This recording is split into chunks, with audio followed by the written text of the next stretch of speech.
manera de vivir. Este lugar, esta tierra, tiene tanto que ofrecer.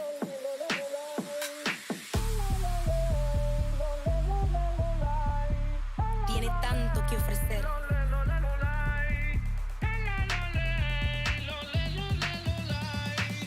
Tiene tanto que ofrecer.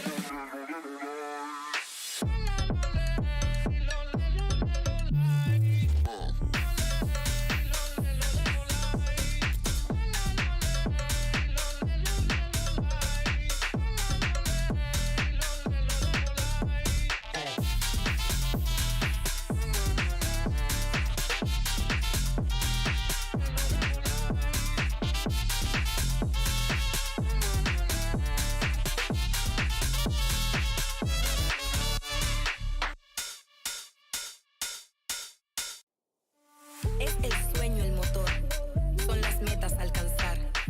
Siempre hay que descubrir la manera de vivir. Este lugar, esta tierra, tiene tanto que ofrecer.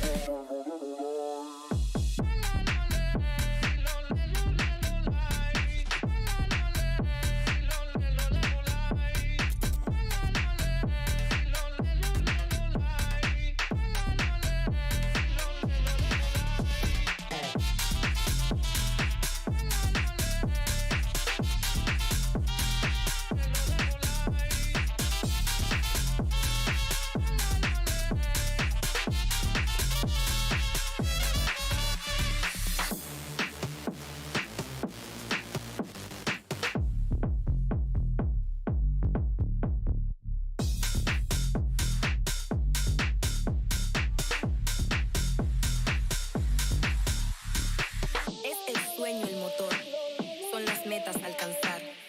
Siempre hay que descubrir la manera de vivir. Este lugar, esta tierra, tiene tanto que ofrecer.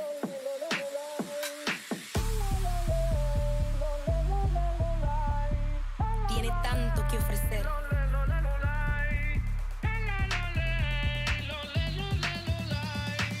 Tiene tanto que ofrecer.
descubrir la manera de vivir. Este lugar, esta tierra, tiene tanto que ofrecer.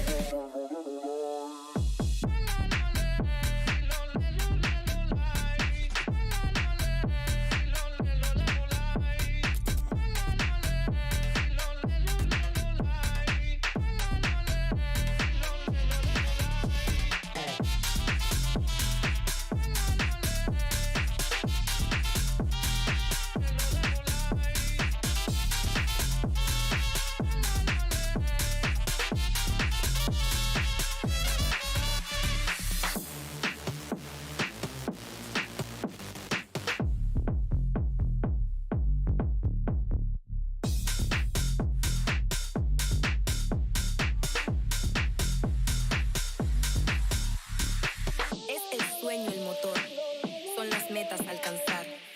Siempre hay que descubrir la manera de vivir. Este lugar, esta tierra, tiene tanto que ofrecer.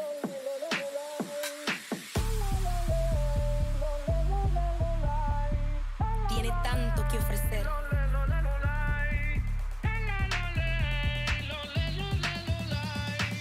Tiene tanto que ofrecer.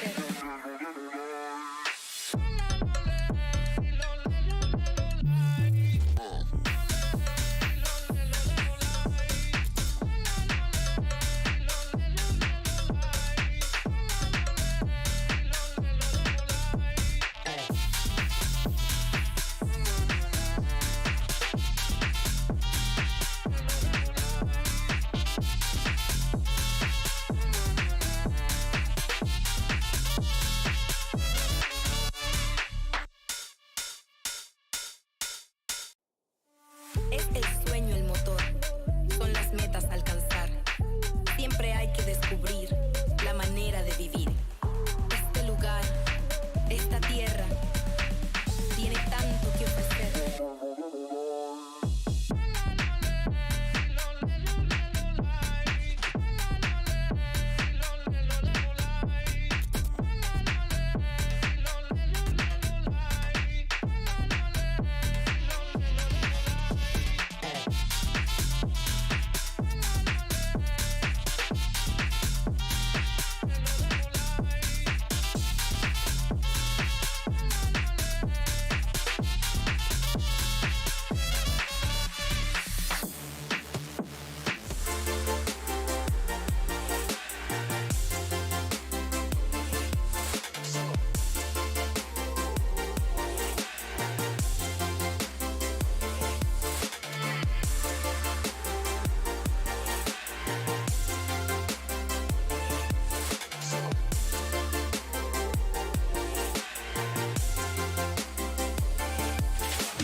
Welcome back, ladies and gentlemen, to PSGL Season 33. As we head into Race 5, it becomes more of a mouthful every single time as we are heading not to Baku, but to Bahrain. And join me, as usual, is my lovely Benjamin on the side. Hello everyone. This race. Yeah, a little bit of a change up to the calendar. A couple of changes we made to retain parity with PCF1. just get a little bit of adjustments in there, but it's not going to change the fact we're going to have some insane top-tier racing here. Absolutely, and talking of top tier, we had a spectacular race last week where we actually saw the top two finding themselves in the same position as they were the week before, as Danny Coe takes second, and then I think it was Joris, could we pull up the standings? Taking, what, 2 seconds? Joris taking the... Oh, my brain's gone completely numb. First spot, jumping his way up to second in the championship. Crazy stuff. Yeah, it's big change arounds in terms of the championship order. Looking at where things could go today, so Bahrain, fairly high speed, fairly power focused track. So we will see a lot of overtakes, particularly with the 2 DRS zones. But looking at the grid order, we could see a few changes around, so that lead could potentially change, as well as Nicola Aleda, who is going to be dropping further because he's still on a race ban. This is the second of his 2 race bans. It is, and it's kind of sad to see because Aleda does post some great racing when he is out on track. Just got a little too aggressive, and yeah, causing his 2 race ban, and we'll be seeing him back, I think, if the way his standing is showing, we're going to Baku next week, so he'll be able to do the infamous street circuit from there onwards, but back to the track that we need to focus on, and that will be the Bahrain International Circuit, and it is a sterling and beautiful looking track, this is. It really is. I mean, for all the flack that it gets sometimes, it does have a very perceptible visual quality to it. I don't know how to describe it, but it's almost there, under the lights, in the heat of the race, it's almost like a dream. I like that. I do like that expression, being like a dream. As you can see on your screen, with 18 minutes of qualifying, my brain is gone completely numb today. We'll be waiting to see who will be the first driver out. It's going to be one of the 2 Aston Martins, which will be Norwicki and Finn. First 2 drivers out on track. And tell me, you're more of a driver than I am. What do you expect from this track? Main things to expect are, I'd say, the variation in setups will definitely make itself known in Sector 2, because of course, all other metrics, you've got basically 3 long straights with a snaky bit in the middle. So where you're really going to tell the difference in setup is looking at the speed on the second sector. That gives you a good idea for how stiffly sprung the car is, how your wings are set up, because carrying that speed through some of these tight corners, especially turn 8 and 9, it's a tough challenge. It is a tough challenge, and one we're about to witness together, as we await the first driver. And who are you feeling today is going to be putting this car on pole? I have my faith in Danny Coe here, just because he has sort of sat at the top. He's shown that he has, if nothing else, that consistency and that ability to hold the car together in some situations where other drivers might struggle. Joris is another one to keep a good eye on, as they've got 2 wins on the trot so far. They might be looking to make it a 3rd, but it's really a jostle up between those 2. I don't know, who are you picking? I've got a feeling that a couple of the drivers who haven't been performing here is going to step up their game, because these names that, you know, things like Danny Coe, Joris, you see them in other leagues against these similar guys, and they're not necessarily the ones that are... They're not necessarily near the top, especially Danny Coe, and this is no disrespect to him, because he's doing brilliantly well in this league. But he just doesn't perform anywhere else, and the likes of Cordor, who does race against him, shows better racecraft, better pace, and I'd be saying he's the one to look out for, especially as a bit of revenge coming out. Alexander Dimas, he's not again. He led the championship briefly, I think, No, he didn't start off by leading, but he was second in the championship off the get-go. So he's somebody you're going to have to keep an eye out, because if he puts himself back on pace, which at the moment he hasn't, then he could be a person to speak about, but we'll have to wait and see. Yeah, I mean, looking around, I think that in terms of the teams, of course, despite the ones that we've mentioned, the Alpha Tauris, they can really be, when they put it all together, those two cars, Nage and Cordon, they can be a force to be reckoned with. I know we don't necessarily play the team game here. It is more about individual drivers and individual glory. But those two cars are another couple that we keep an eye on here. Yeah, and to cross the line, we've setting the benchmark of a 1:27.9. I don't know if that's quick compared to the others, but Finn's going to find himself ever so close to it and unable to crack that barrier. Zerky is also not going to be able to find the crack on that. Who's next to cross the line? Dimas is pretty far along his lap as Norwicki's held a good time here, and realistically I see this dropping down to the 1:27.5s realistically. Yeah, 1:27.5 is really the aim. You've got to think that we've just had basically the outlap. There's plenty of time to improve, and drivers are sort of feeling out the track, feeling out the current conditions. So I definitely expect that people are going to be jumping up very much in the skywards direction. I mean, we've got a few now, so there you go. Speaking of, Alexander Dimas, 0.353. Going hard and fast off the get-go. Dimas showing his mark and almost half a second quicker, but Nage saying, you know what? Let's play this game. He brings himself closer, but not close enough. Who else is on a lap? We've got Porky. Porky? Oski. I'm just going to call you that. Not on a lap himself. Who's Danny Coe finding himself only P10. 7 tenths behind the leader. So that's Aliat coming across the line. Remind 128.1. Adam Lundqvist managed to get a P3 a little bit earlier on. So the two Red Bulls doing fairly well. And now we're starting to see people heading back in. So like Alessandro Nowicki starting to head back into the pits now. We've got a few who haven't had their chances. So Akos, Oski, Goji and Leo Lund. Only drivers yet to set times. But we might see Leo Lund come across with a time here. What's it going to be? It's going to be P2. 127.4. Yeah, Lund hasn't been performing since the start of this championship. He got his win, and then that's been it. He hasn't been on point. He hasn't found the points he needed, and that's been slightly disappointing for himself. And I can imagine that's hurting him on the inside. But we'll see what he can do in this race, because there might be something coming from there. Sparky has crashed from the way it looks, being a lovely blue Sparky. dot. Yeah, a blue dot on the map, not moving anywhere. We might just get a glimpse of the car. Yep, that's a wheel completely off. Yeah, unfortunate, because now the best Sparky will have is 15th. And with Aliat, Soltes, Cordon and Goji still yet to set times, let alone what we call good ones. So 127 you really have to be in to be considered in a good time. It's only going to go down from here. I wouldn't be surprised if I see Sparky at the very bottom of the grid.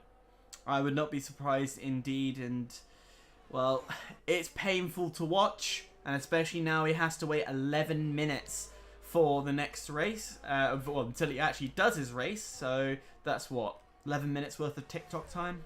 Puts up a new TikTok himself. Yeah, well, certainly going to have to find a bit of a time filler. Soltes is filling a bit of time by going around. Penultimate straight. Losing the rear a little bit coming out into the third sector. And yeah, I think we might start to see. So Alessandro Finn is out on an outlap again.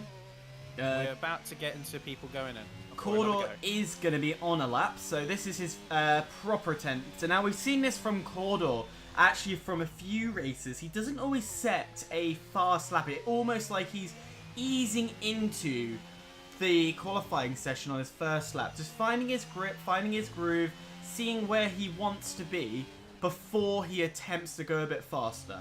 As already he is doing well on this first sector, going 1/10 faster, but clearly there must have been a mistake to be 3 seconds behind. So coming around onto the back straight between turns 10 and then heading through to turn 11 here.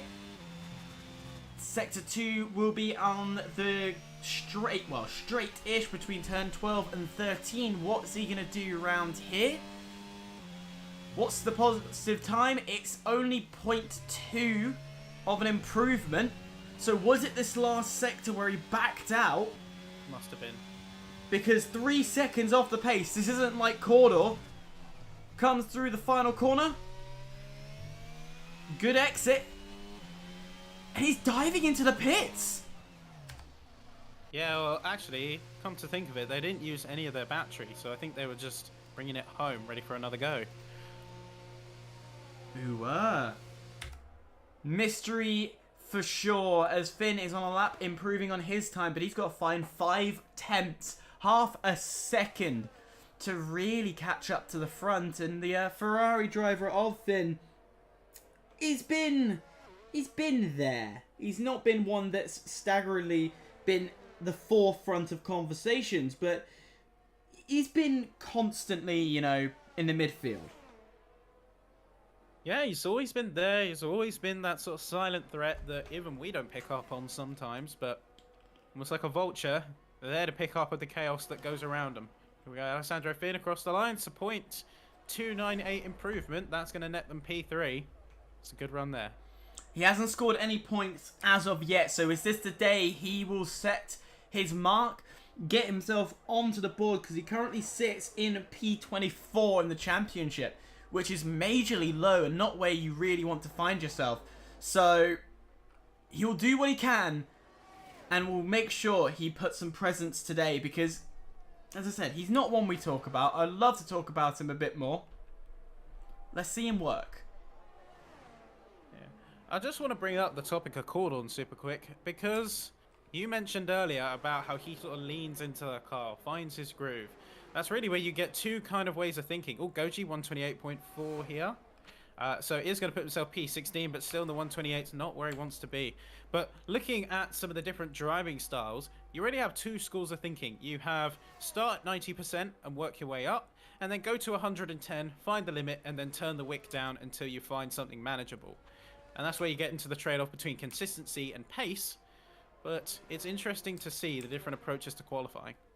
Yeah, absolutely. And Nowicki is not doing well on his lap. Just to give you an update, because we briefly were watching him at the start, as disqualified for Dimas. The pole sitter is going to lose his pole.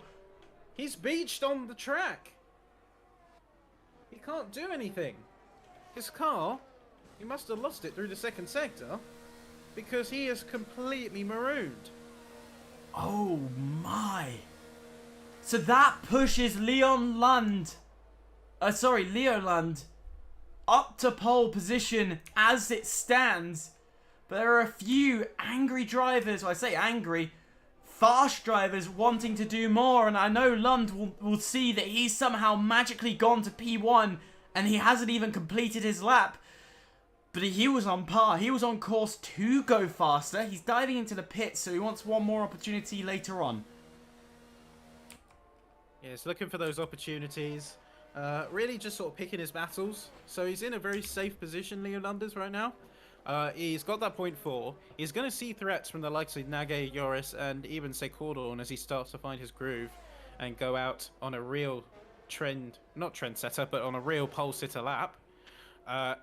He is going to have to think about if he needs to go out again. I think he will, just to see if he can secure anything else. But we'll have to wait and see. This is looking 10 times better.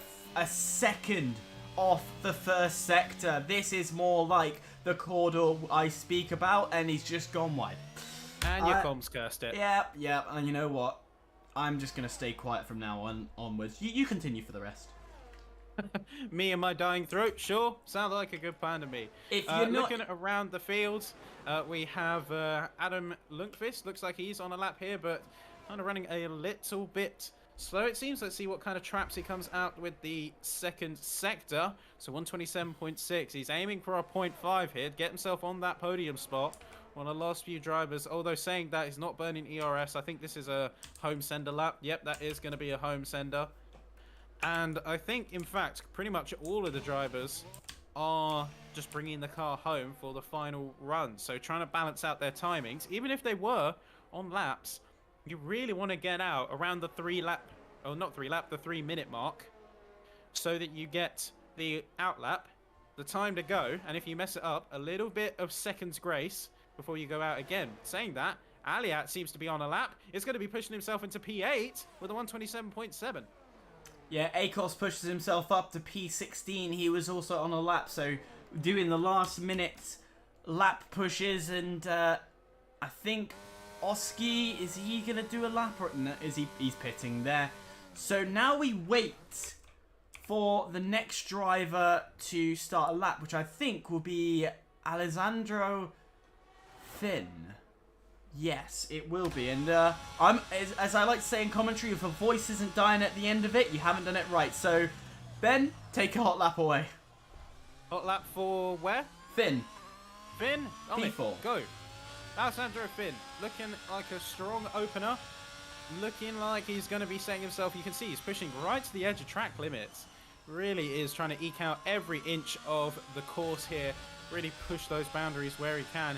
It is going to be an improvement, a personal best first sector. Can he keep this momentum through the rest of the lap? So tight down into the downhill hairpins of the second sector. Really is a challenge of driver skill as you balance the braking, balance the traction. Make sure you don't lock up on the outside tyre as you try to get your car turned in, as well as modulating the throttle so you don't overcook it on the exit. Second DRS zone now.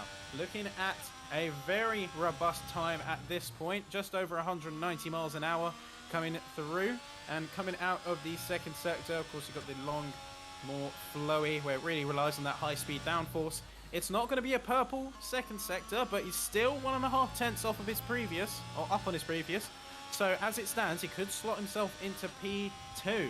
But can he get any improvement? Because just a couple of hundredths separate himself from the pole sitter. It looks like a good exit out of the final corner. He's going to be pushing right to the line, giving it absolutely everything. Is it going to be enough? It's going to be 0.404. That is pole position for Alessandro Finn.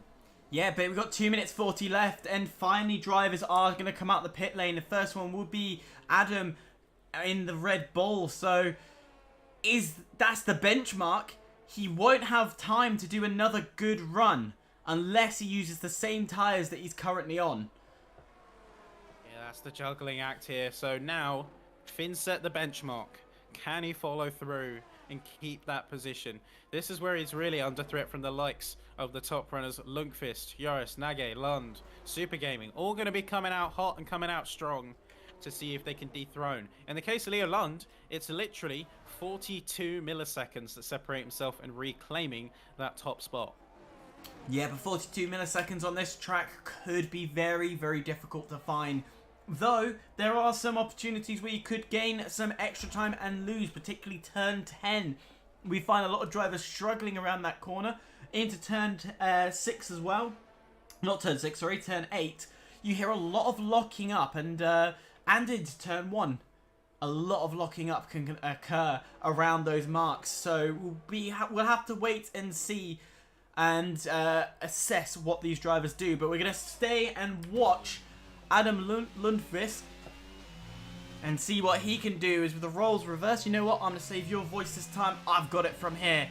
Heading through the final corner, down the start-finish straight, we achieving speeds of just shy of 200 miles an hour. It's about 310 give or take kilometers before shifting down to third gear. We shift quite higher than normal F1 cars, and then it's very quick shifting because traction around turns 1 and 2 is very minimal, so you need to be conscious not to over throttle the car, but also put enough power down to go out quickly.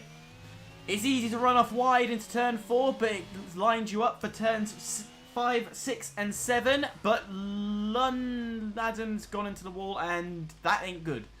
That's an immediate retirement there. That was quick, and it came on strong. Wow, okay. But yeah, Radadal looks to be the next one on the field who is pushing. Are they pushing? Yep, looks like they are. They are giving it all the beans on the ERS. Looking like a strong lap so far. I've noticed a lot of cars, they tend to, in the corners where they have a little less grip, they rely on their gearing to do the work for them. So if you've got a lot of braking to do, you don't need to change direction that much. Like with turn 1, you see a lot of engine braking. You're trying to keep your car stable coming out of a corner but still being on throttle, you short shift. And looks like Ryderdal has invalidated their lap coming out of the second sector. Just cut the corner a little too deep there. And it's going to be a no lap for Ryderdal. It's going to be remaining in that P7. Yeah, Cordor's doing some beautiful work, but is it good enough to dethrone the top? Dethrone the Finn. He comes across the line, 126, 127. It's only good enough for P5. So down in P18, looking to be in the gutter, comes out with something positive and something to smile about. But Norwicki is invalidated and he's just spun as well. So even more drama and not good work. Started off looking strong, looking promising. And he needs to be careful because he could get disqualified with spinning that much on the track. And looks like Nage as well also spanning the AlphaTauri, so they would have been pushing for that P3 to improve, but sadly not. They have come out of the way on track, making sure they're not in the front of any runners. Leo Lund has an invalidation too, so the top runners are not going to be making improvement. We might see a massive leapfrog. No, Aliat heads into the pits. Danico has the invalidation. Goji is the only one who's yet to set, and even then, P18 with a 128.401. This is grid, folks. This is grid. Yeah, and wasn't exciting, wasn't as dramatic apart from Dimas's disqualification, but yeah, no real dramas in that session. Yeah, I don't think it's one of those races where we expect all the fireworks to go off. I think we might have a different story in the race, because in race conditions, this track turns into a different beast. But for qualifying, at least, it's very much, okay, set your line, understand the car, know when to brake, when to shift down, shift up. It's very methodical. There's not much unpredictability to it. Well, quick rundown. Finn, the Italian Finn, will be taking first, and it'll be Lund second, Nage third, Joris in fourth, Cordor fifth, Super Gaming in sixth, Adam in seventh, Gustav in eighth. I can one day I'll be able to speak Swedish and be able to pronounce your name. In ninth, Zerki in 10th, Roman in 11th, sorry, Danico in 12th, Oski in 13th, Norwicki in 14th, Alters in 15th, Sparky in 16th, Akos in 17th, Goji in 18th, Dimas down in 19th due to a disqualification, even though he was on the road to taking pole. And he would have kept it too had he not been disqualified. I feel so bad for him right now, because he had it in the bag and then he just lost it in the second sector, got his car beached, and then the game DQ'd him. What more can you say? It is what it is, as we are about to head to the start of the race. Predictions, who's going to win it? It's tough. I think that the AlphaTauris are looking in a good position. P3 and P5, if they can get some team coordination going together, they can certainly go far. But really, for me, I don't know. I think, because it would have been Dimas, but Dimas is out of the question. Fair enough. Lund is looking like he's on fire today. Well, I want to see what he does. 5 lights are showing. We're about to get racing once again. We're here in Bahrain and we are go, go, go. And it already looks to be good for Lund as he finds a brilliant start for himself, pushing his way up into first place through the first turn. And he's going to be happy with the work he's done because he's got that the Italian driver of Finn right behind him. But you got Joris trying to battle with Nage, and Nage is not one to give in. We know he doesn't, but you got to be careful because they've got Cordor in 5th place, so the two AlphaTauris could really team up on the Williams, or they could fight amongst each other, and Cordor's going to want to claim that position. This is all for his own right, and Cordor pushed really wide. He loses the position to the Red Bull, but it's not gonna be over into turn 9. He's got the inside line. He needs to be careful not to tap the inside. He lunges it in through turn 10, and he is still going for it. A poor exit means that Cordor's just gonna drop further down because Super Gaming is going to be eyeing up a good line here, but he's unable to make the move unless Super Gaming really risks it round the outside. But there's no room as Cordor once again squeezes it in. Danny Coe trying to fight with Oski. to try and gain some positions, but it's not going to work out too well as Roman goes and makes a brilliant move into turn 13, and this looks to be a good start for a few drivers. Dimas looking like he made a lot of gains, but also he's in a bit of trouble. He lost the front wing end plate coming out of turn 1 in the mid-pack frenzy. Leo Lund's looking very strong with a 1.8 second gap already. Joris is going to be pushing past Alessandro Finn right now. Is he going to be able to commit to the move? It's not going to be too risky. He is going to get it done, but can he hold it? That's the question. It looks like the Ferrari is going to try and get him on the switchback. Nowicki, though, is looking like he's retiring in the pit lane. Don't know why, though. What's happened? Not sure to the reason why, but brilliant work from Finn. We will be seeing this quite a lot. If you make the move down into turn 1, there's a possibility a move can come back into turn 4. So we will have to keep our eyes peeled for the battles that do continue on. But I can see in the background, that's going to be Dimas. Where's Dimas in P9? Started from P19. Dimas has worked his way up through the field and he's put himself into P9 with that move. But now he has a bit of work to catch up to the Mercedes driver of Roman. I'll be honest, I think Dimas has really snookered himself here in the sense that he's missing an end plate. Yes, he's got that early push, but he's relying purely on the medium tyre. Once that advantage diminishes, it's going to immediately be dropping like a stone down the places because he's going to have to go in for that end plate swap, which is dragging him down and even losing him time with the compound advantage to the likes of Roman and Super Gaming up ahead.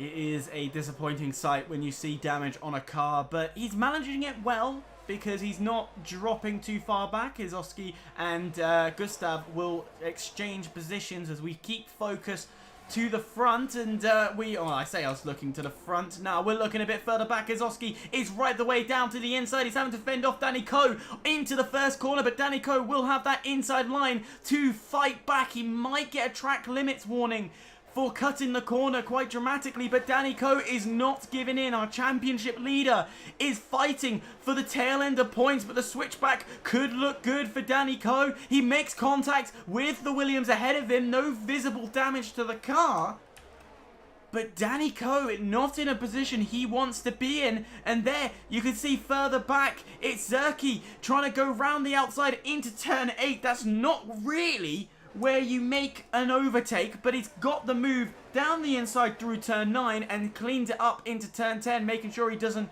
make too much of a mess of the situation. But he does have Justin is now going to be under threat by Justin Alders, so he needs to keep an eye out as he's gone massively wide. He's allowed the McLaren to switch his way through, and an easy move for Justin. He's going to be proud of that and happy with the work that's been done. He's really done well making those moves up. Suddenly, Rodadol's looking very slow. It seems like they're dropping down the field. I wonder if they've got maybe any potential damage that we can't see.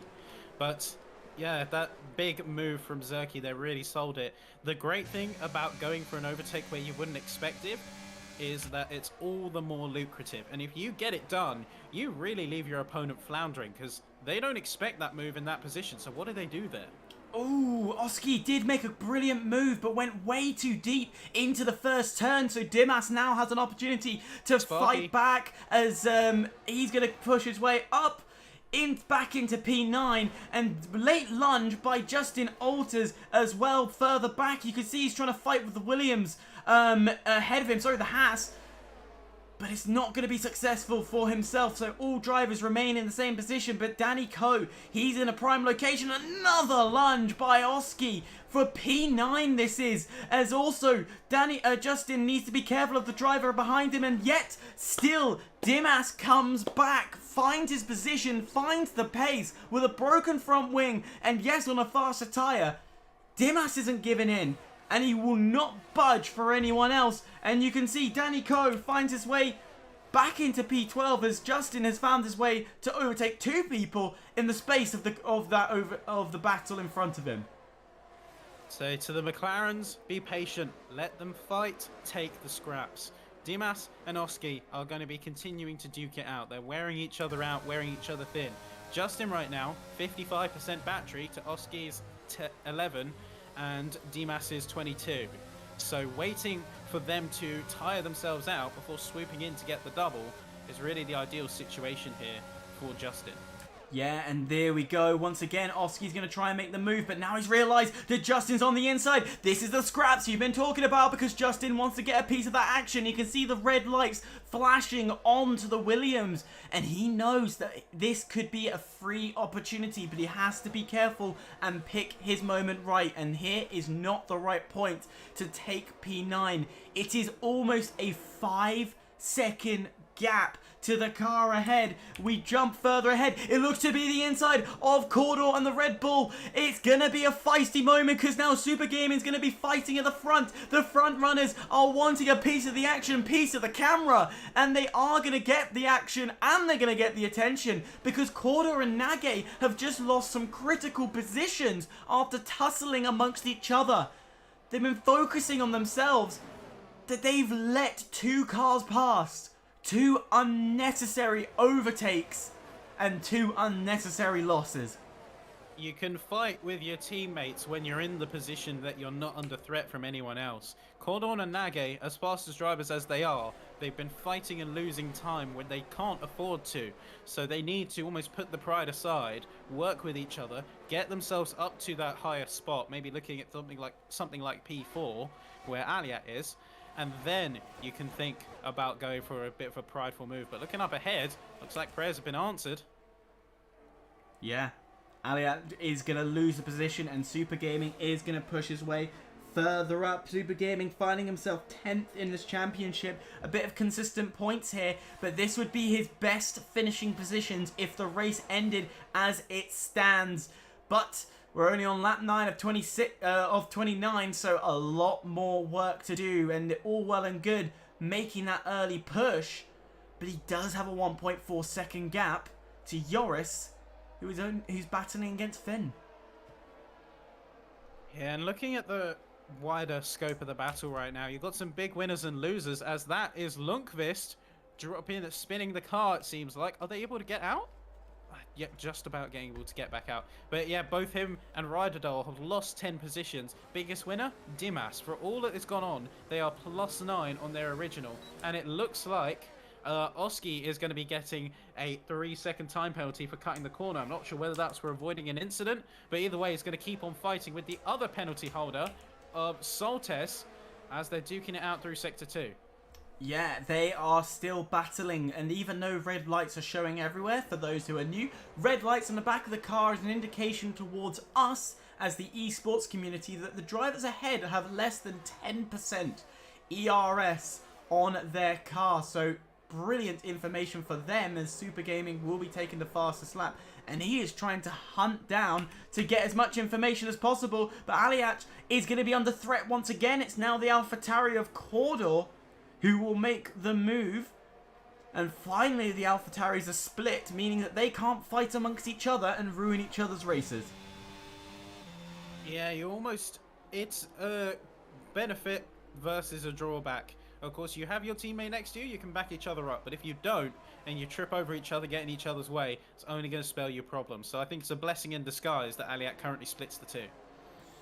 Yeah, and Aliak, he's in that weird position where we know he's got the pace. He definitely showed it from the very start of this race.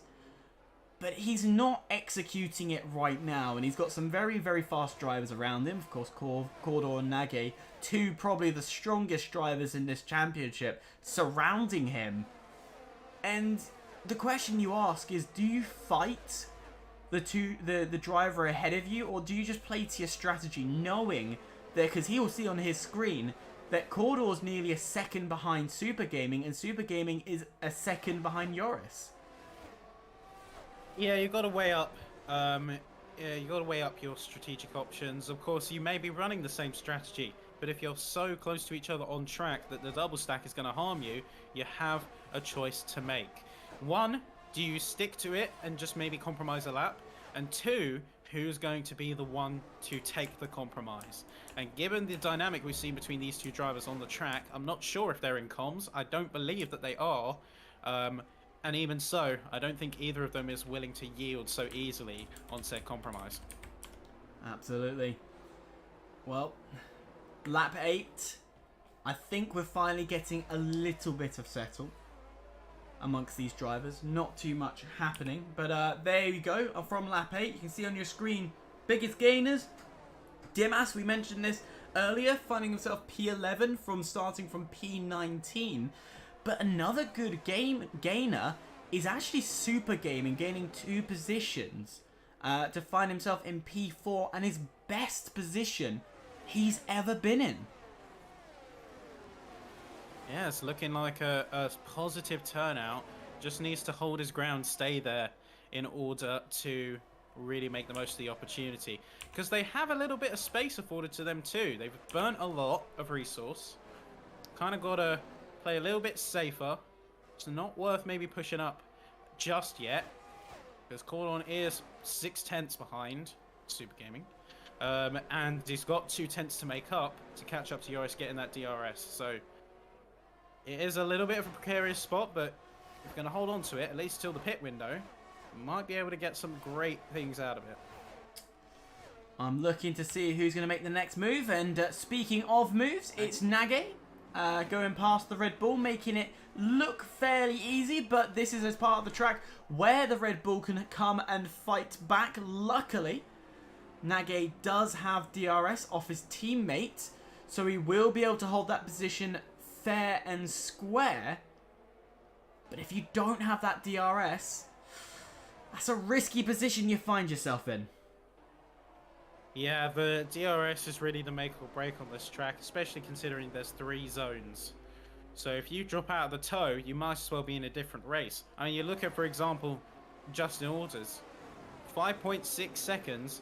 There's realistically, short of a safety car, no way he can make up that time viably. Yeah, and he's also in his own game right now. Currently gained 6 positions off his start, which is absolutely amazing for the McLaren driver. Got a bit aggressive, was amongst this fight for a bit. But yeah, Justin is chilling right now. No real threat from behind with a 1.5 second gap, though that could close at any point. But he's, yeah, free air, free pace, run his own strategy. If he really wanted to as well, he could try a alternative strategy and try and spice things up. Yeah, really has an opportunity to shake up the order where they don't necessarily have much of a driver ahead. They can maybe be a little bit experimental. Go for an undercut. Heck, go for a different compound entirely. You might have been thinking to go for a double medium, but if you really stretch out those hards, maybe go to a soft compound, go for the fastest lap, bit of damage control as well in your own doing, could see about grabbing some points. There's a lot of options, especially at this point in the race. We're not halfway yet, so there's still a lot of deciding to do. Super Gaming just got overtaken by Cordor, and nice and clean into turn 1 Cordor did. But the flashing red light, the devilish light that comes up the rear end, is shining on Super Gaming, so Nagi's got a whiff of that. He knows that the driver ahead doesn't have ERS to fight with. So now that poses the question, does Nage take a quick cheeky overtake, put him and his teammate in 4th and 5th? Because his teammate Cordor, he's 0.5 of a second behind the pack. And theoretically speaking, and it's a risky strategy, but doing the overtake for overtake to give yourself an easy boost, would that be a strategy option? Potentially. Although, that being said, oh, someone has dropped. That looks like, yep, Sparky is going to be dropping down. So now there's a Red Bull just gone into the wall. And it's a broken front wing. No safety car yet, but that's Aliat has gone into the wall, spun off his own accord, didn't see any contact from the other drivers. That's so unfortunate. Running such a good race. Up, I think, himself 6 positions as well. And now having to get the nose replaced. Yeah, that's unfortunate there for Aliat. It's really kind of bungled the strategy here. He's going to hop onto the medium, so may be able to get some recuperation of pace, but it's not going to undo the damage done. It's so unfortunate to see.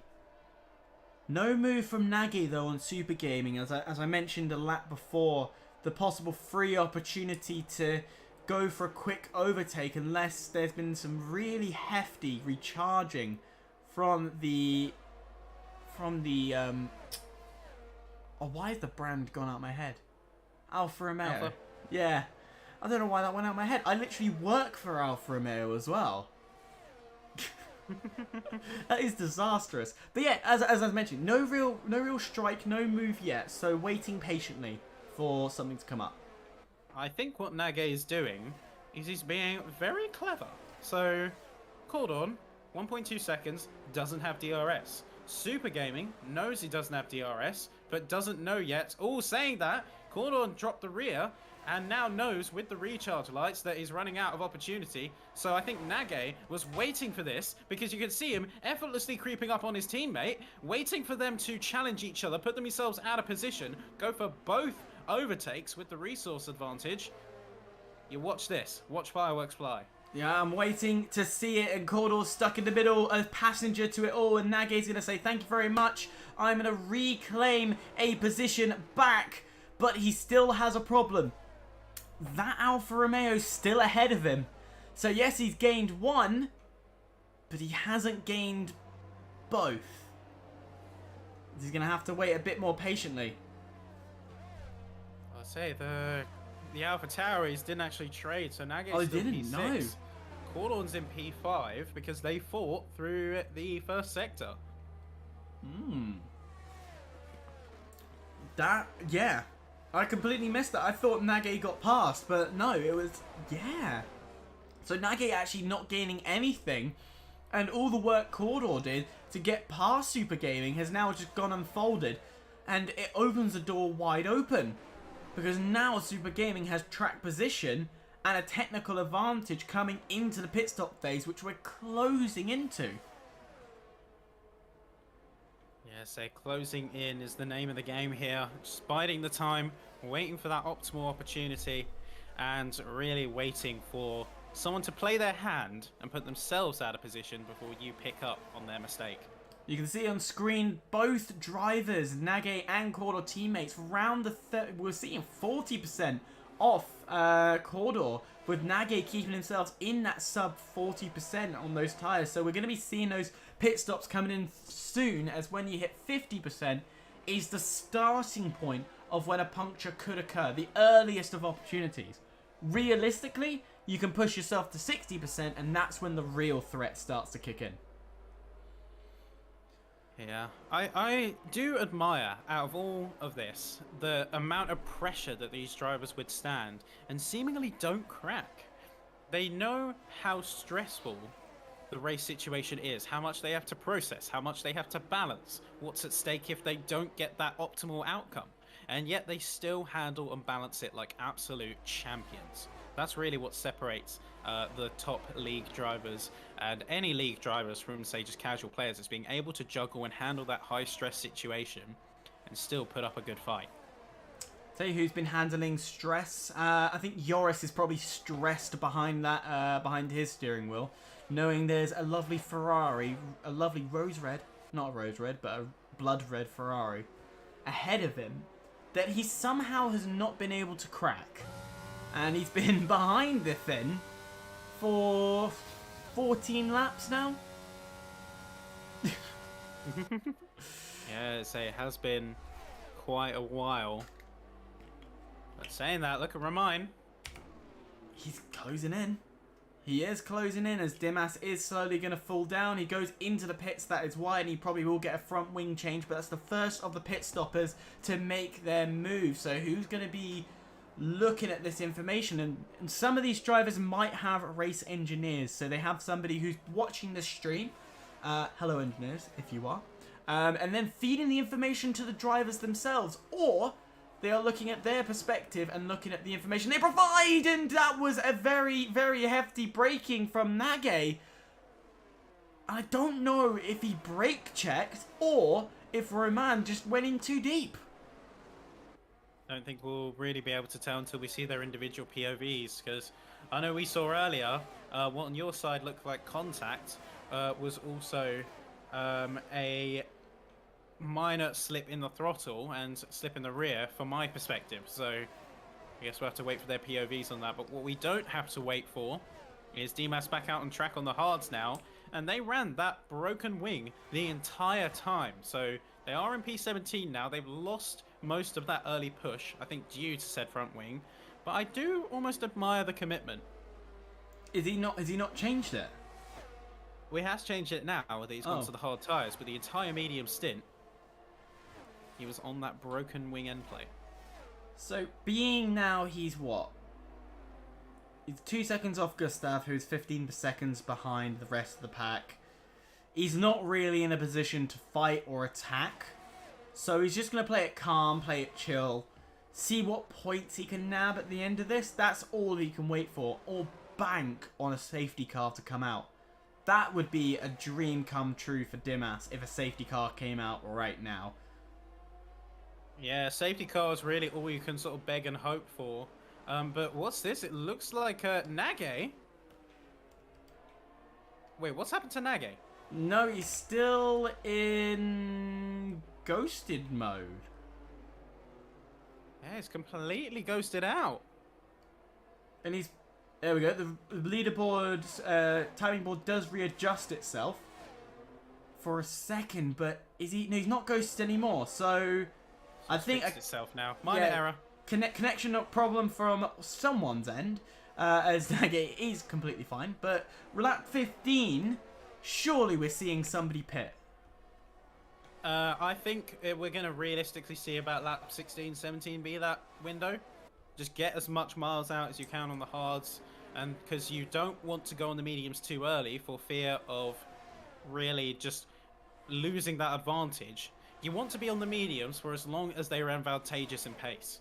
So getting a bit more miles on the hards, using them, as you say, your mile munchers, and then going onto your actual desired compound is often the play. Nage, though, goes in lap 16 on the hards, off the hards and onto the mediums, probably the earliest out of our main fighters, as is Oski. Yeah, and Super Gaming and Cordor exchange and exchange again. So work put in, and Cordor tried to make the move when seeing his teammate go in, thinking, yes, this is the time to pounce, because he's having to stay out, even though if we played proper F1 rules, well, I say F1 rules or team spirit, the driver in front should get first call of choice. So clearly, Cordor saying, you know what, I'm happy to stay out.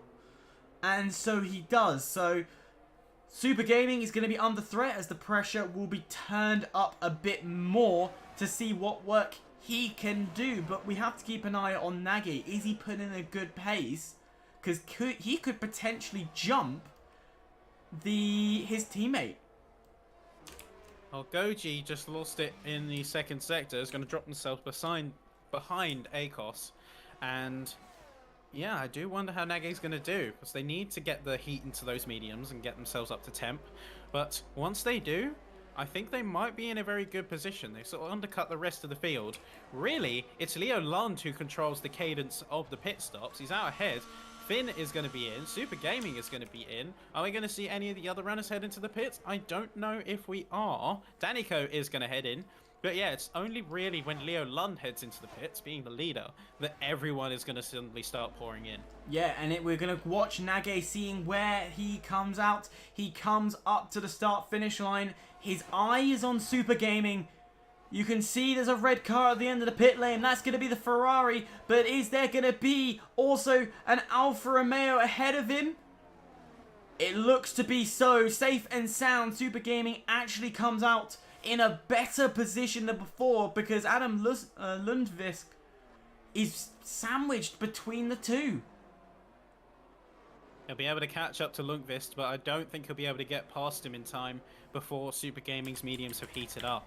He's going to go into the pits this lap, I bet, Lundqvist, but it's still going to be a big damage to the race strategy unless he can capitalise on Super Gaming's lack of DRS. You said about Leo Lund controlling when realistically people are going to pit, but could Leo Lund just do a hard to soft? He's got this massive lead to play with. Theoretically, he could play a different strategy to put people off, as he does, as I say that, go into the pits.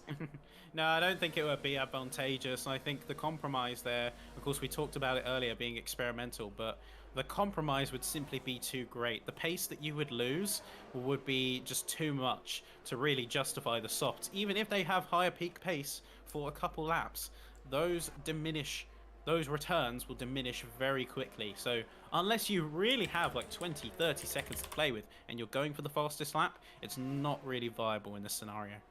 Finn is going to take, I think we've got a few drivers still not pitted yet, as there's going to be Joris who will actually jump Finn. So Joris, who has been behind the Italian driver for so long, has himself a nice second gap, but those cold tyres at 70 degrees have now got to put in the work.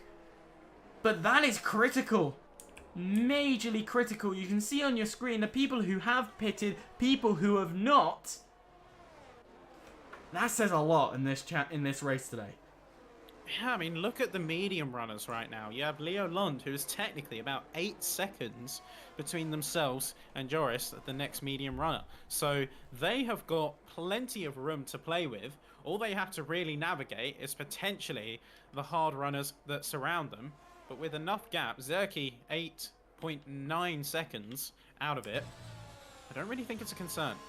It is not concerned. Finn trying to do whatever he can, knowing that those medium tyres ahead of him are not going to be at full temperature. They're getting to a good range, but it's not going to be full enough.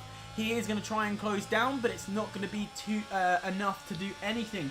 Critically, Cordor's stayed out this entire time, so we have to keep an eye on him. Has his strategy paid off? He's trying to get himself to land in front of Super Gaming. That is his goal. That is where he wants to be. But Super Gaming put it in the fastest lap. I don't think he's going to be ahead. Out he comes. He's going to get pipped.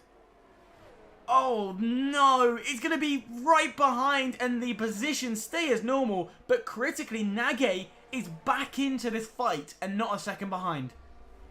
Yeah, it's back into this fight on warmed up mediums by this stage.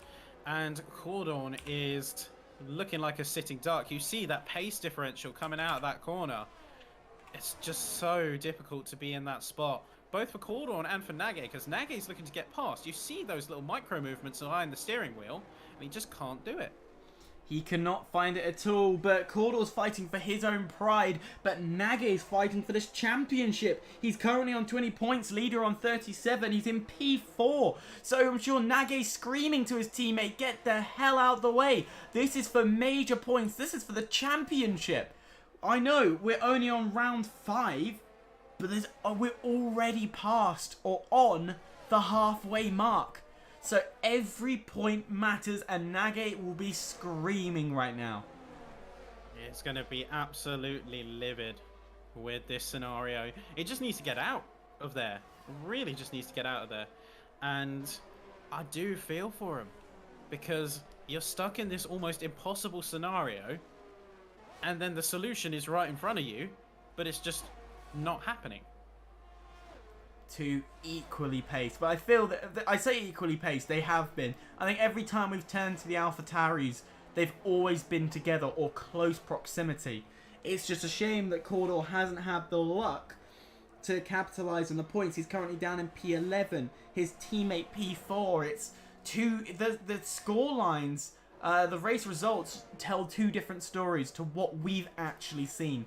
And these two, I would love to actually see them, you know, see if they actually talk, but they race so well against each other, and it does look like true teammates.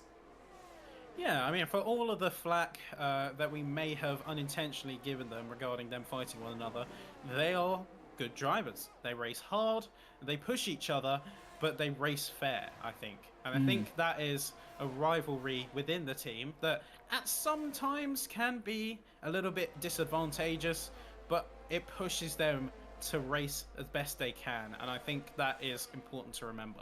Yeah, but what team wouldn't have a strong rivalry?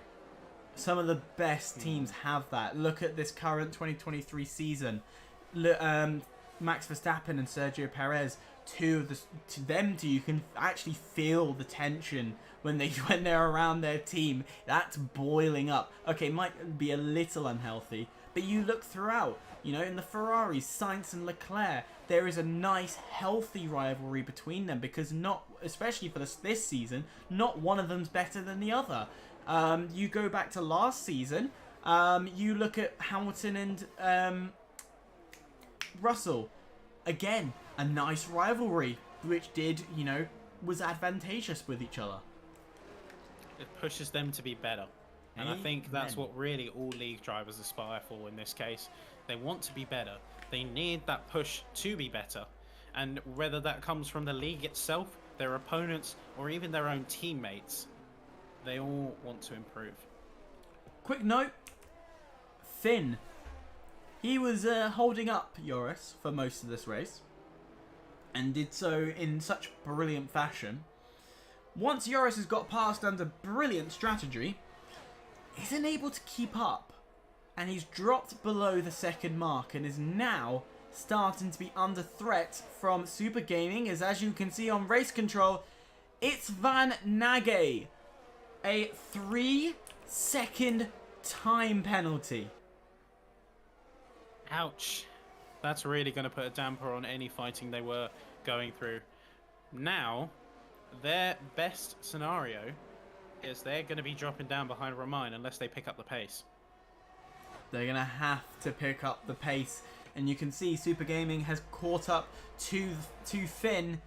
Finn's nearly in proximity. So second place and third used to have their own little battle amongst themselves. But now we're getting the rest of the pack making it nearly second to sixth. Battling it out. Though Nage, as you mentioned, does need to pick up the pace because he does have Romain 2.8 seconds, 2.9. That is on a cusp. But he's got to hold that for another, 7 laps? Yeah, 7 laps. The big deal breaker here is, he's Nage on the cusp of not losing any positions. In fact, it's teetering between 2.9 and 3 seconds right now. So could technically get away with eating the penalty and no consequence. But this also puts into perspective how they can't really fight forwards anymore. They can't get any advantage because anything they do is immediately going to be scrubbed by said penalty. That is horrible to think. I want to talk about our race leader just briefly. I know it's not much to talk about, but Lund, he's vibing at the moment, and he's not had the best of runs. Leo Lund winning the Spanish Grand Prix to then going no points in Singapore, no points in France, no points in Austria, and he's coming back with a win. Yeah, and what a way to come back. What's that saying? Is that the best races are the quiet ones? I think this is perfect example right here of how sometimes the most boring and quiet race can be the best for a team, for a driver. You look at how Leo Lund is doing. He has basically perfect control of the race. He's got 3 seconds up on his next biggest threat. He's got 35% in the tank compared with Joris's 11. And he's got basically nothing stopping him from keeping that top spot all the way to the finish. He just needs to, as he's been doing now, and been doing so well, keep his head down, keep pushing, don't drop the ball, and just make it work. Alright, I think we should probably jump to someone else before we curse it right now. As talking of battles, we're going to be looking at Finn versus Joris. He did catch up. He was able to catch up, and Joris did everything he can to try and break the second mark. But unfortunately, it has not worked for him. And now there is a lovely train of 5 drivers eyeing up second place. Well, technically 4 because Nage has the penalty. But lap 26 is when we're really going to see moves start to open up. Where you want to be taking that risk. Because you don't want to try and make an early move as Finn makes his presence known. Because then you have to be the guy ahead defending it all. Okay, it's a lot easier on this track to defend. Because you can just re-overtake back on the second straight. But I wouldn't want to be the guy in front right now. Yeah, I'd certainly not want to be in that position. Taking a look at a little bit of a different angle though, I want to check in on Sparky, because Sparky is on 23 lap old hearts. Ooh. And I don't know what the strategic play is here, but as it stands, it's not working in their favour. Oski is coming in very hot. Is he pitted? No, it hasn't pitted. But he Only needs the driver pit. not to pit. He needs the pit. This makes no sense. I think Sparky knows that he's lost. I think once Sparky's going for the fastest lap with the soft. But there's no fastest lap point. I don't think Damage there control. is. Oh yeah, there is. There is one. Yeah. But even so, like... Ooh, very odd indeed. You can see he now has Oski right up in the rear end. I think this is going to be clean and easy. Might be able to make the move between 13 and 14 if he really wanted to. But... Ooh, as we're going to quickly drop to the head. Sorry, we were looking at such a weird fact that we neglected the front, where the Ferrari of Finn does get back past Joris. And Finn can say, right, this is my position from the get-go. Screw yourself, this is where I want to be. And further back, we can see Roman and Alters having a little battle amongst themselves. And Alters needs to look behind once again, because a lovely Mercedes is trying to do what he can. But nothing to fight back, to gain anything off it. But he's trying an alternative line, maybe find a bit more pace. Maybe a lunge into turn 8? No, not here. Not here. Well, say Sparky has finally pitted. Maybe he heard us in the commentary box. But if I had to rationalise that decision, I think maybe they were thinking that, alright, I've already kind of lost this. I'm not in the position I want to be. I may not even get any points, but if I can deny points from the top runners, then that is still some form of damage limitation I can do to help my team and help myself out. Yeah, he currently sits in P7 in this championship as well, getting consistent points. Only one race he did not finish, which was Singapore, where we actually saw... Actually wasn't the worst in terms of DNFs. The worst actually came off in Spain. And that was pretty impressive in itself. But it's going to be Cordor is going to be the next driver to eye up a move. This will be onto Super Gaming. He gets close and close and close, but it's just not close enough. But he waits patiently, because a good run off turns 2 and off turn 3, you could make a move into turn 4. We see many overtakes happening here, but again, just not yet. We're in the prime position where overtakes are going to flourish. We've been brewing them for a while, carefully seeing to their needs, but nothing as of yet. Roman just a little too far back from the McLaren of Justin. And he too is going to have to wait patiently. Just bide the time. Look for the opportunity. Just don't overdo it. Don't jump it. Oh, Super Gaming though peels off to the side and drops completely down to P6. Now I think because of that 3-second penalty they've inherited, I think that's just almost a concession that they are not going to be able to keep the position. It does look like that indeed, but because now Super Gaming's got out the way, it's now caused a little bit of a gap for Cordor. So he's got extra work to do now. His homework has piled up, and more revision as he now looks ahead, potentially for a podium, which will massively help him in the championship. Might jump up a few positions himself. Joris will, at this rate, claim the championship lead. Started off 2 DNFs, and now with 2 wins in a row, I would say I wouldn't be too disappointed with a 3rd place here in Bahrain. Yeah, I don't think there's really anything to sniff at. What a sort of interesting turn of events. I mean, big winners and losers here.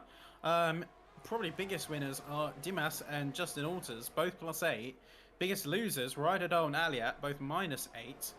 And then a couple of minor gains in between. But looking around, it has been mostly a complete inversion of what we saw at the start. It really is. And it's interesting to see because it hasn't been jam-packed full of action, but it's been this subtlety throughout, this mind game that has been played, and it leads for a very, very interesting race as our lovely Red Bull driver in 17th gets a 3-second time penalty, and it's just gone from bad to worse for him. I think at this point, a 3-second time penalty is like a water bottle in an ocean. It's just, it's at that stage where, unfortunately, we're already in this compromised position. Nothing can really be added to it to change it or make it better or worse for Aliat here. Well, I'm just going to drop back to the front corridor, looking to do what he can. But you can see the Williams going to try down the inside onto the Ferrari ahead. But it's the AlphaTauri who is making the lunge. He's got the inside line into turn 2, round the outside of turn 3. He needs to be careful because this is what he wants to do. Corridor wants to pounce, see what he can make the move, but just no more ERS for him, and he can't do much from there. If he has a good run here through the S's, he might be able to make a lunge into turn 8, but he needs a good exit from turn 7, but nothing is there but a wide Williams. That's an open opportunity. That's a free door for himself. He could look to do a Fernando Alonso down the inside into turn 10, and just like Fernando Alonso, he makes the move, but he still has to fight because the Williams has gone wide. He's not giving up the position, but the inside line is in favour of the AlphaTauri, and he makes it look hard, but the move comes in favour of him. Wow, okay, that's a last minute shake-up. Has really thrown a wrench. Apologies for yelling contact earlier. We just saw a bit of a mini battle down the back end between Oski and Zerki, where they did make contact with one another, and Zerki being the loser through it all. But Yoris is not down for the count yet. They have the DRS. They're putting absolutely everything into the move. Every scintilla of the battery. They're pushing it down the start-finish straight. They're going to be looking to lock it in through turns 1 through 3. Can they do so? They're going to have that lead. They're not going to really have much of a meaningful challenge behind them. But second DRS coming up here. Gordon has 1 lap of difference between the tyre compounds. Is that going to be enough to make a difference? Not just yet. You can see he's keeping it tight to the rear. Both Cordon and Joris are completely out of battery.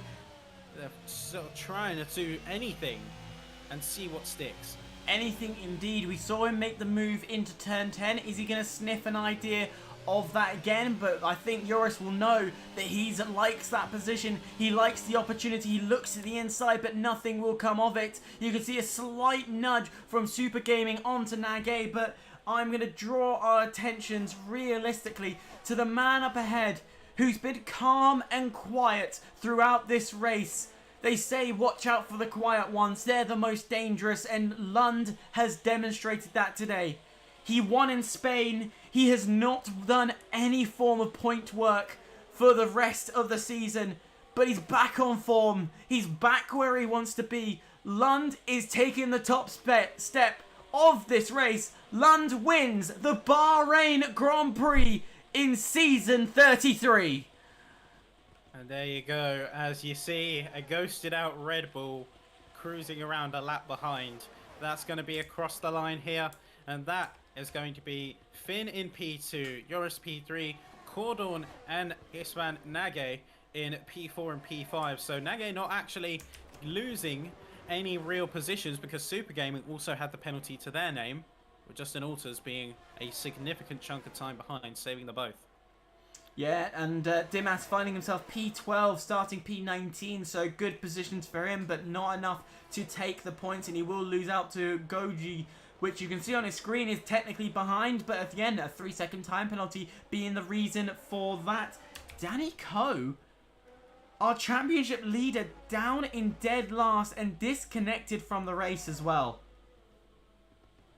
Yeah, I'm not sure whether that disconnection was intentional through any sort of issues on their side, but really that's the last place, pardon the pun, that you want to be for this championship, because that is going to effectively throw you straight from the top right down into the heat of the mid pack with no real recourse here. No, it doesn't, and it's It's a bit annoying. You saw that Danico having a good spree in the last 2 races, finding himself on the podium, but he just couldn't find the pace today, as the Red Bull is definitely trying to make me extend any form of sentence. Just get across the line, please. Thank you. But yeah, it's not been his day, and I don't want to sit here and say he was a fish out the pond today. I just think it was not his race. Actually, we have got confirmation that Danico's scenario was that the game crashed. So it wasn't any fault of his own. It was simply F122 being, for lack of a better term, F122. That sounds about right in every shape possible. As we are about to get the full rundown of the race when it eventually wants to work. No, Episode 2 of F122. Here we go. Here we go. Come on. Give me my lovely screen. So there we go. Leon Lund. Leo. I keep calling him Leon. I think he just needs to change his name to Leon. It's got a nice ring to it. It does. It does. It rings nicely. Leo Lund takes the win from today. Finn drops down to 2nd place. Joris will take 3rd. Cordor finds himself into 4th. While his teammate Nage finds himself in 5th. Super Gaming down in 6th. Justin in the McLaren gains massive positions from P15 to find himself P7. Roman in 8th. Oski in 9th. Zaki in 10th. Goji in 11th from P18. And Dimas from P19 finds himself P12. Lundvisk will want to forget this race in P13, and Akos in P14, Sparky in P15, Gustav in P16, Aljeta, one day I'm going to be able to pronounce your name, P17, Denico in 18th, and Norwicki down in P19th. Oh. Yeah, just a breath. That's all it takes. Because that was a intense turn of events, especially at the end, as we saw the sort of scramble for position, the scramble for points throughout those final few laps.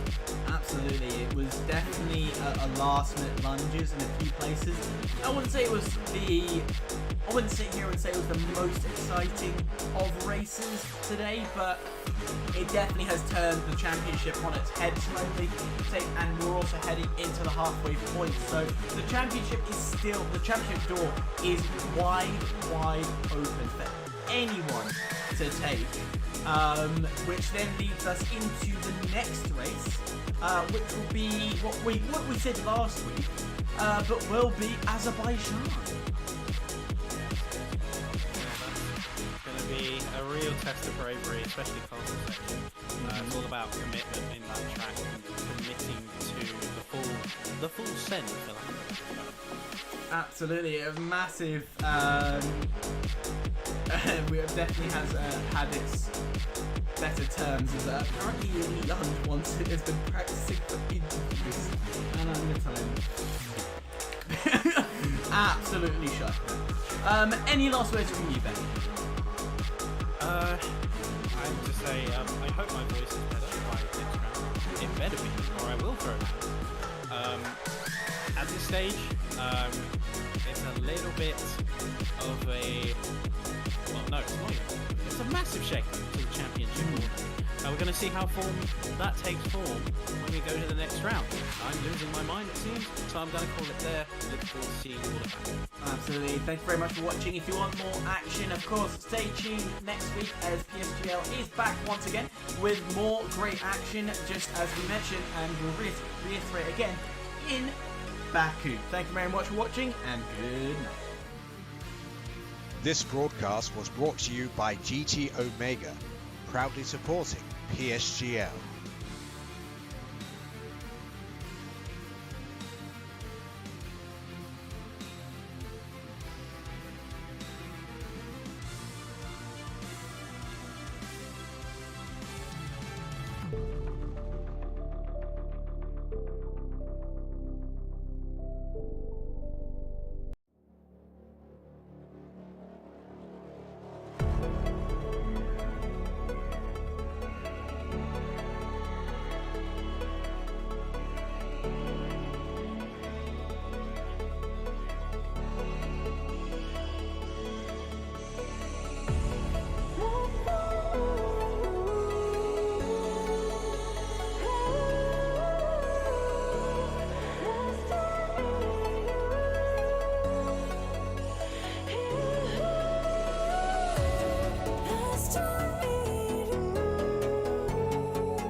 just told me